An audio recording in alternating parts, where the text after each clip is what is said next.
You've got some cheek showing your face round here, Steve, after what you did yesterday.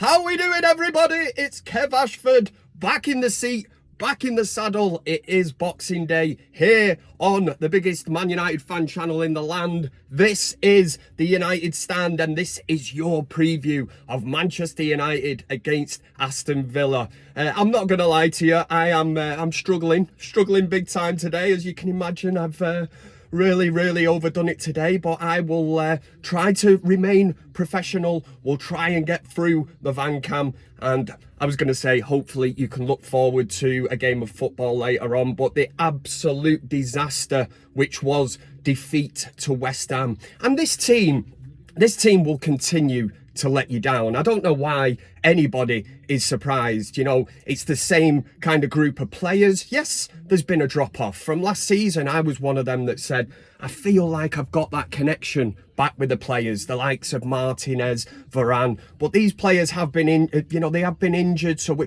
we have to look at it. Ten Hag, he has had injuries to deal with that have been really tough. Well, the main thing that I cannot defend anymore is when Ten Hag is making decisions like the one at West Ham. What did I tell you after the Liverpool result? We get fight, we get passion, we get a team that you connected back with. You think, well, there's a team that are fighting for the manager. And then it's going to be one of them days. Yes, the camera did just fall off. But what I wanted to say was, where you get this total, the way that United performed at Anfield. Yes, people said it wasn't a great performance, but it was a point against a team that, basically really good. They're really good, Liverpool. And Manchester United managed to nullify that. That is where we are at the minute. And for me, the way that the players performed again against West Ham, but Ten Hag needs to, he's not immune from criticism. Yes, we can put it down to the players, but ultimately when Ten Hag's making changes in the midfield area, which to me is where the key battle of any football team, it can be won or lost. Now, when Amrabat didn't start against West Ham, for me, he has to start today. He has to start. I've got no issue with Mainu, but McTominay, if he keeps persisting with players like McTominay, ultimately, he's going to get himself sacked. It almost looks at the minute that he's setting up, for United not to get into the top four. It's absolutely criminal sometimes. And yes, injuries have played a key part. But I thought we'd got back to basics, and this team will continue to let you down because it is the same players. The mentality is absolutely shocking.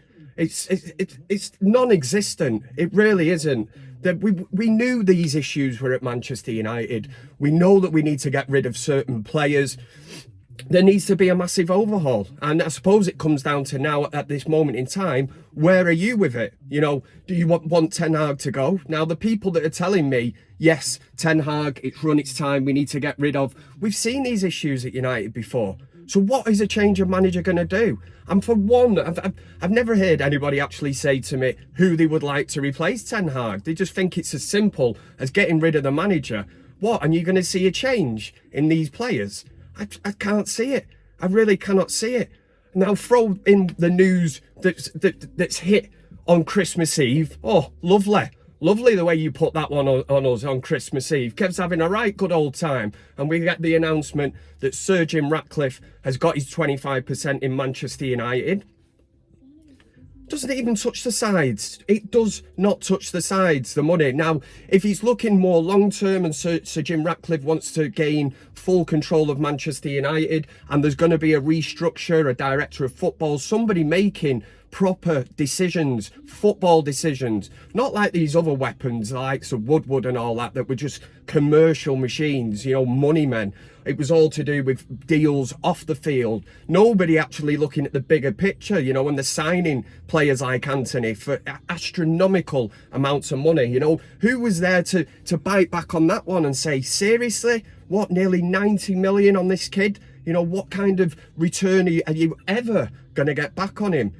So if Sir Jim is there, but for me, it's a dark day for the club. And I know there's a lot of people that are behind Sir Jim Ratcliffe coming in. I can't see it. It does not touch the sides. The investment, this is just something for the Glazers just to kick back and continue to laugh at us. In fact, they can just put it on Jim Ratcliffe now and say, yeah, you know, it's his fault. They sit there, they take money out of this club left, right and centre. And it really, really is a worry. It's just Manchester United at the minute is a circus. And the clowns, honestly, that West Ham result, it sent me over the edge, man. But you know what? I'm not going to let it ruin my Christmas, because I get the impression that this lot, if they're not invested and they're not asked, then why the hell should I be? And now we've got Aston Villa at Old Trafford. Yeah, looking forward to that one. It's going to be such a tough game, because we've seen the way that Aston Villa are playing. You've got Unai Emery, a fantastic manager who's got them playing a brand of football, something that we have just not seen at Manchester United. I live in hope, hopes and dreams FC. That's what I am. I live in hope every week that this style of play, playing out from the back, this Ajax kind of football that Ten Hag implemented in his time in Amsterdam, and we just have not seen it. You know, who's accountable for that? Is it the players? Is it the manager? The buck has to stop with someone. There has to be huge changes at Manchester United. But Aston Villa they're the ones that are, you know, title contenders. It's crazy. It really is crazy. But I suppose it just shows you, you know, when you've got players, there's no massive egos in this. Jesus, I'm struggling. In this Aston Villa team, no egos. That's what we need to get back to basics on. We need to start ridding some of these players. And I'm sure Ten Hag was under no illusion that this was not going to be an easy, quick fix at Manchester United. But ultimately, he did overachieve last season. I don't care what anybody says. An FA Cup final, Carabao Cup, winning that and finishing in the top 4 in his first season. The expectation levels changed hugely. You know, everybody's expecting more or less the exact same this season, and it isn't sustainable with the players that we've got. Aston Villa is going to be a really tough game. I'm certainly not going to sit here and tell you, you know, that United, how can I even say, how can you go into a game like this with any confidence? And I know it seems like doom and gloom, but every week on the United Stand, I predict that Manchester United will win. Why? I don't know. It's my heart overruling my head. And on current form, Aston Villa rock up today and they win. They take the game to us because we are absolutely pathetic. They've got an identity, a style of play. They will not change that. And what are we going to do? You know, we're the home team. The emphasis should be on Manchester United. I've got a horrible, horrible feeling about this game. Yes, of course, I'll be tuned in. I'll be watching. I'll have a couple of drinks to get me through it. But I've got no confidence at all. And literally, if I was a betting man, there is not a chance I would be betting on Manchester United. But there you go. That is your van cam done for the day. What I will say is Merry Christmas to absolutely every single one of you, the viewers that make all this worthwhile. And thanks again to last week for all the lovely, kind comments in the comment section. And if you liked what you've seen, make sure you finger the like button. That's what it's all about. Loads of likes on the video last week. I have spoken far too much. I'm going to get back to my holiday. I'm here in Bala in Wales. I'm going to go and sit in a hot tub, drink beer and get ready for the match this evening. But I'm certainly not confident. But as a fan, all we can do is tune in and see what happens. Have a good one, everybody. Merry Christmas. I love you all. I love you all. And for United against Aston Villa. Come on, United! Hey, yay! Yes!